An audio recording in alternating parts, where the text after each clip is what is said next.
Welcome to Zombie Advisor with James Knapp, the only podcast where being undead isn't an excuse for being unresponsive. This is the space where financial advisors and clients come together to break free from the old, slow-moving reactionary system. If you're tired of working with the outdated model and want to build a client-first, service-driven practice, you're in the right place. We'll help you level up with real education, powerful strategies, and a bit of fun, so you can deliver top-tier service, form strategic alliances, and truly thrive. Whether you're an advisor looking to stand out or a client wanting better, Zombie Advisor is your place to grow, learn, and maybe even have a laugh.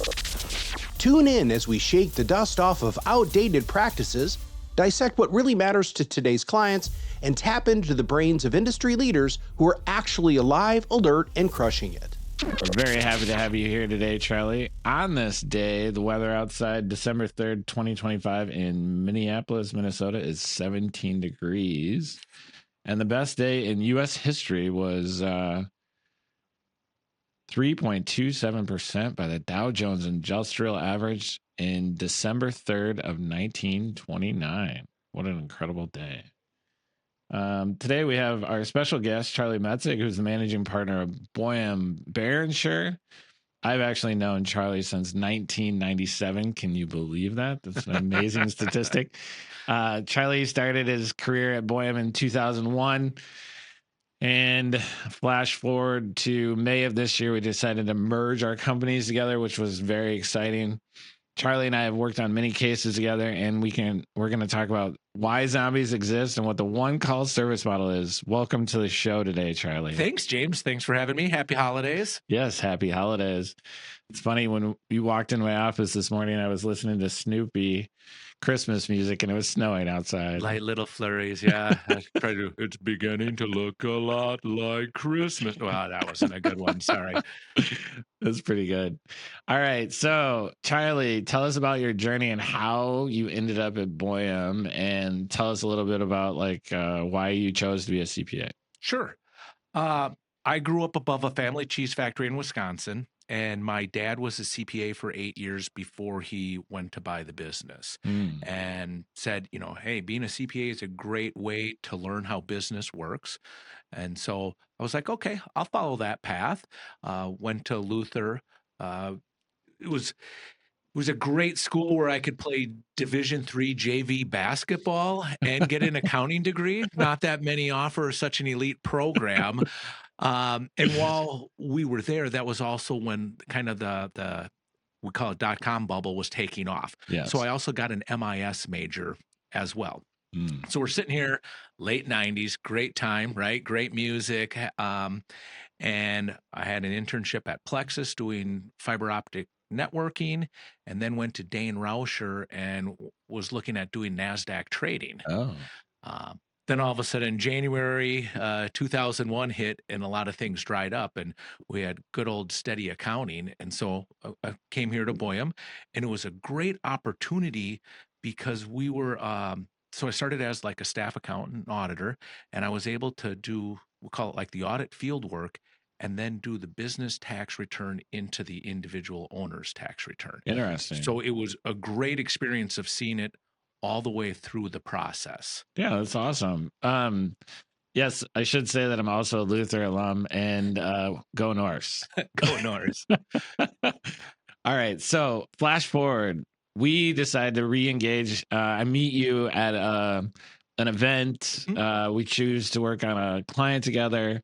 And what was unique about this client is he was growing his business rapidly. And so we got a meeting together where we had the CFO, we had Charlie, the CPA, we had another guy who was our, business attorney on the case. And then we had the client. We were talking about next year's projection, not only for taxes, for estate planning, for business opportunities. We were going to grow the business or sell part of the business. We were going to look at all the different ways. Buying a building, I think at that time, was one of those discussions. And we were over in Hudson, Wisconsin. Do you remember this meeting? I do. Yeah, it was kind of crazy. It was the first time that I'd ever had everybody in the room together at one time, in my opinion. No, and I remember it pretty clearly that you were doing a good job of seeing the future and going, oh, this is growing very quickly. I don't know if this is going to quite work out with the current providers. Let's get some people in the room together, because there were those overlapping strategies. Um, and the business owner was very bright, but I don't think he, had all the details there Right. and needed the support. Yeah, and that part of it is sometimes we are history majors. Sometimes we're, I call it the Wayback Machine, where we have to look into the future. Uh, there's the legal aspect of things, not only from estate planning, but also from, business legalities situations, because we had multiple states in that issue. I remember there was employment agreements in different states. There were some issues with that too. And so when we looked at that, that was a unique experience, which I think brought us to the one call service model. So where we are today, it's sort of, that was kind of the jettison in my mind of what it could look like to get everybody under one umbrella for the client. So we didn't have Casey and the Sunshine Band showing up for decision making. Well, and I think you coming at it from the planner aspect, you've had so much reliable data, whether it's, this market analysis, Sure. jobs data here. Yeah. It's historical information, but it gives you a picture in the future. When you're trying to work with a business owner and you can't even get that data, Right. how do you make informed You decisions? can't. And so, like specifically in that case, you were like, I really just want to know, what last month's billings were. And it was like, well, we'll get that for you in 6 months once we close. And you go, oh, that's not a way to make a decision on should we buy a building, expand into this other state. Right. It's kind of amazing. All right. So let's back up for a second. What has been your experience with zombies in the past? From my first experience with it was stepping in some relationships, like taking over a client relationship where they had a zombie person in there, and they were just giving the client a long list of to-dos instead of helping them get them done. Okay. So what does Um, that mean? Like, paint a picture for me. okay, so we're taking care of a business owner, an executive. He's a owner of a business, and he's got all this information to get his tax return done. Okay. He's a super busy person. Yep. And he wants us to help him get the taxes done. Mhm. And the previous model was just giving him a long laundry list of doing it, instead of sitting down going, well, how about I call your advisor to get your statement? Oh, this other K1 is prepared by another firm. How about I reach out and get that? How about I come out and we go over the return? Yeah. So instead of giving, like I'd say the zombie advisor was just pushing the to-dos on the client instead of us trying to help them solve it. Yeah. So interesting. So this is a busy and successful person. They have a lot of stuff going on in their life. And you saw that we had to get the tax return done. So you reached out and just proactively contacted the other advisors or people that he was working with to shut down that? Or It is. And I would say copy this the shareholder on it. I'm not trying to Right. just get the information myself. I understand you have to disclose it, but just include me on it. And they go, is it okay if I send it to him? He goes, yes, of course. Yeah. And that was speeding up. I mean, it would take sometimes 6 months to get a K1. Right. And it was just like, you email them, you haven't sent this over. And it's like realizing that that's not solving the problem. Right. So when did that light bulb hit you? That's a good question. I don't know if it's when I also got busy and, I feel like, not that I'm the coolest guy in the world. No, I'm just kidding. But seeing how my sort of problems that I'm trying to get through are a similar type of problems that our clients are. So I'm managing partner of the firm here. Right. We got 3 kids and married, we're trying to do this, that. Right. And it was like, well, what would actually save me time and be helpful? And I'm like, wait, that could work really for other people as well. Right. I remember I was a young advisor. It was 2006, and I had a client. He was like senior vice president of global controls for Ingersoll Rand, and he was flying like 200,000 miles a year, right? Mm-hmm. And I finally recognized in one of the meetings, I was like, hey, when are you going to be at the airport? He's like, why? I was like, because usually you have downtime at the airport, right? We sit around, we have maybe a bite to eat if you're able to go into one of the World Club perks areas, but otherwise you're just sitting at at this time in 2006, like laptops and the internet were moving, but it wasn't like as fast as it is today. And so I called it the Roadrunner experience. I said, hey, Mark, when you're in the airport, let me know. give me a half hour notice and I'll call you with all my questions so I can ask those right then. And you can pull up your laptop and you can pull your UBS. At that time, there was their UBS statement. So I could see their stock options because we had to hit these windows to exercise before the end of the quarter, right? And he's like, "What do you call that?" And I was like, "I call it my Roadrunner experience." So you can just picture like Bugs Bunny, beep, beep, and he runs up to him and he runs away and the Roadrunner shoots off. And so it's like one of those moments where the light bulb clicked on. I was like, I got to meet him. At this time, it was a guy client at the time where he was most vulnerable or available to me to have that conversation. And so I've been more proactive in our approach to financial planning, I guess, for a long time. It was the more collaborative experience that I had with you that really clicked that light bulb on, where I could see, hey, if we get everybody together and we spend our time wisely, where we're prepared for a meeting, we have a 1 hour meeting, that impact that the client's going to experience for that moment is going to enable them to make great decisions for at least the next 6 months, probably, right? And that I'd say growing up above this cheese factory with my dad, who was the CPA but a business owner, I saw that speed of business happens very quickly. Right. And some of these decisions, you don't have 6 months to analyze it. And even just the attention span that many business owners have is short in general. Now, they're getting bombarded from all Yes. different areas. And so you have to be timely, have a good rapport with your team or the other advisors so that you can make that decision quickly. Right. It's kind of amazing. The speed of information today is faster than it's ever been. Right. Like It is.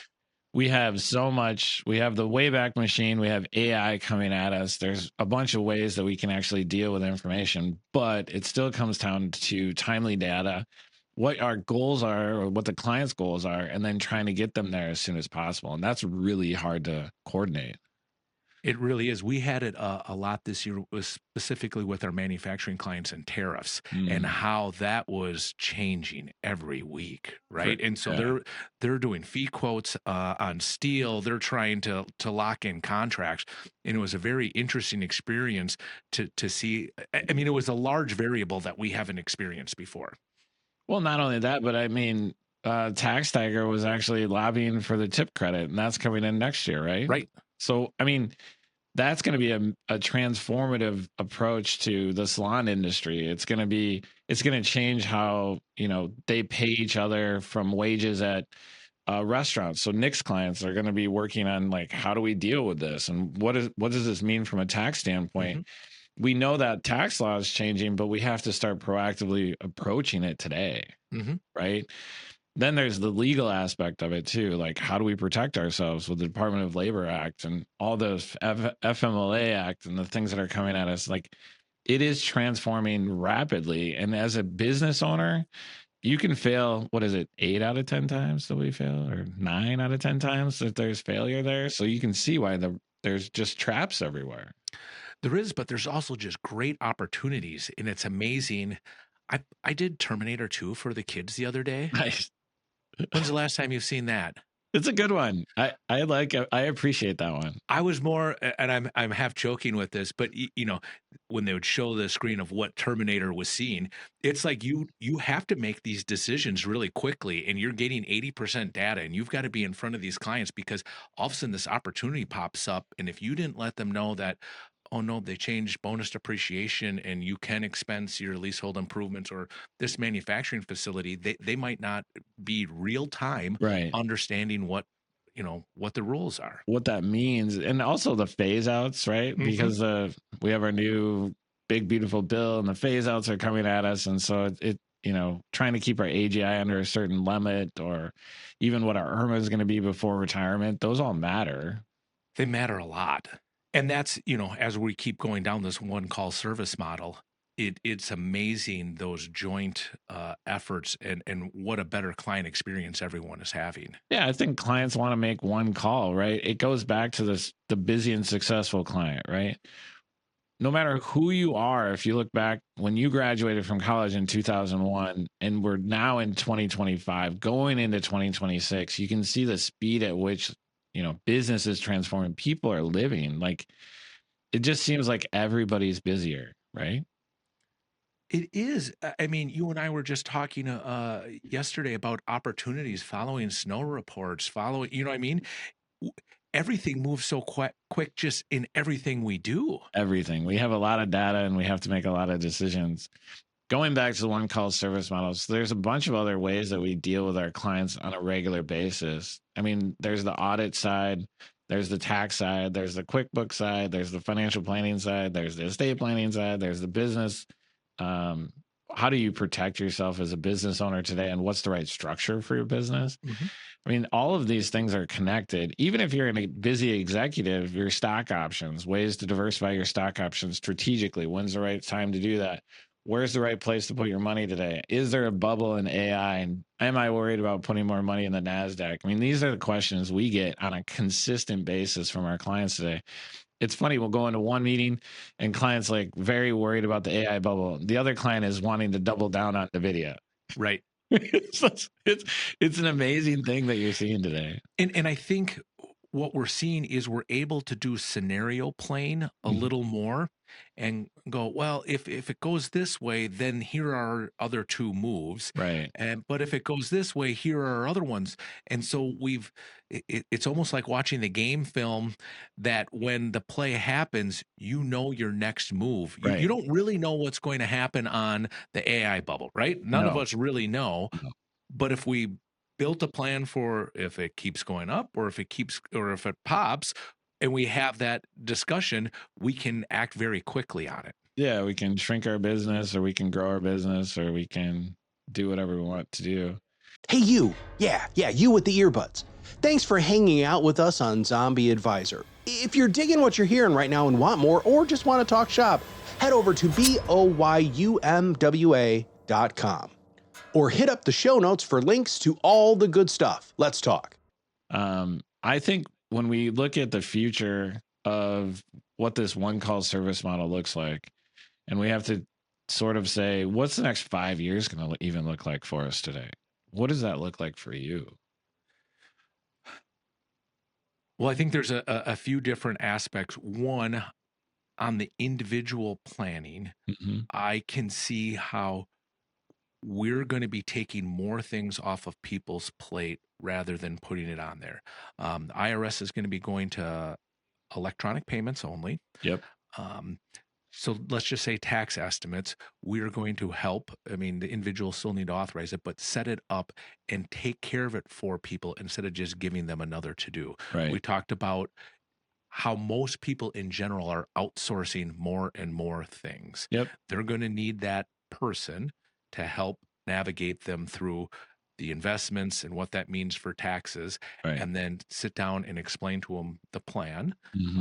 And they're going to appreciate it, knowing that it's taken care of and that they don't have to, we can automatically set up wire withdrawals so that it goes to the IRS so that we're not hounding them on April 15th to Right. write a check. And, I don't even know if I have any stamps or where's an envelope.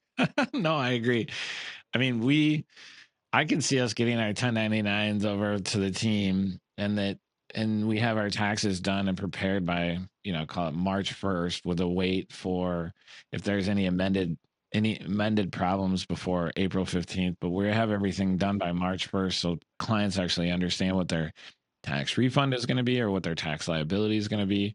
We have the payments ready to go. And so it's just automated behind the scene and the client doesn't have to worry about it. They just know if there's no amended returns coming from their 1099s, there's no new information that's happening.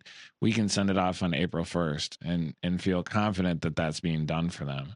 On the flip side, from a business owner standpoint, getting more information before you're in, looking at PTE payments or any offsets that we have for depreciation or equipment that we need to purchase is going to be very beneficial to work with them to understand what their cash flow is for the following year. So if we're looking at year end right now, we're already understanding where cash flow is going to be for 2026, what our estimated tax payments are going to be for 2026 and for 2027. So we can start to forecast what those are. We don't need to necessarily hit the mark on those years, but we need to be in the ballpark. And so it's more about direction and in the ballpark versus actually hitting the number perfectly. Understanding what the long-term plan is. Understanding what the client's goals are. Right. And so it's not just the plan for the business in that situation, but it's plans for what the client's goals are. Do they want to retire? Are they going to try and transition it internally with family members? Are they going to try and sell it to private equity? What is our exit strategy going to look like? And if we have more time to lead through that process, getting ready to sell that business, the more money that they can put in their pocket, because your biggest expense is generally taxes and transaction costs. It is. We've been having some good talks with clients. What was the temperature here today? 25 degrees. No, 17 now. 17. Yeah, So 17. obviously there's a number of business owners here that would like to go to Florida, not just for the weather, but also the tax rate. Right. Some don't want it at all. What that plan is can very much dictate what we do on a business side as well. Correct. And so it's very interesting talking to a business, because I don't know, all of a sudden they're like, yeah, I'm moving to Florida. Or one was like, I'm going to Canada. I was like, Canada? Really? Anyway, if we don't ask those questions that are 5 to 10 years out, we are making the wrong steps in the next 1 to 2 years. Right. Just having I call it get curious. Ask open-ended questions. Tell me about this. What about that? When we really think about the one-call service model, it's just having conversations openly with our clients, right? Well, and that's a lot of fun. It's fun to see how certain people look at the world, what their goals are, what they want to do. We had one. They're looking at selling their business, and we ballparked at 25 million. And we're like, if you do this, this, and this, you could get 30 to 35. And he's like, what's an additional 5 million? I was like, oh, well, 5 million. That's what I think an additional. And he goes, that doesn't really matter to me at all. And I was like, really? He's like, no, I just want to see, taken care of easily. I'm not trying to pound on this here. And I went, oh, right. Well, that's a different strategy. I'm glad I know. Yeah, it helps you out a lot, right? I mean, one of the things I'll tell you about the one-call service model is just know your client, right? At the end of the day, we have to know the people we're talking to and what their goals are. Oftentimes, most professionals I've dealt with, they put their interest ahead of the client's. Sure. We're all busy. We all suffer from the, I got to get through this quick because I got 15 more meetings today. The one other thing I'd like to add on the one-call service model, half the world doesn't know how to do math. And I don't mean that in a bad way. There's great, but I think we've taken for granted that people know how 1 + 1 times 30% tax rate minus this equals that. And so we don't value just explaining or being calm and just saying, hey, this is how it is. And people have really appreciated that. Yeah, everybody wants to know what's going on. Charlie, I've really appreciated our time together. It was great. It was a lot of fun. I hope that our listeners will like and subscribe to this. Follow us on Zombie Advisor Podcast and watch for more Charlie Metzig in the future. Thank you, Charlie. Thanks, James. All right. Have a good day. You too. Thanks for listening to the Zombie Advisor with James Knapp. Don't forget to hit that follow button so you never miss an episode. Want to learn more? Visit us at boyumwa.com, BOYUMWA.com, or give us a call at 651-289-6444. The information covered and posted represents the views and opinions of the guest and does not necessarily represent the views or opinions of Boyum Wealth Architects. The content has been made available for informational and educational purposes only and is not intended as a substitute for professional investing advice. Always consult your financial advisor or other qualified service providers with any questions you may have regarding your personal investment planning.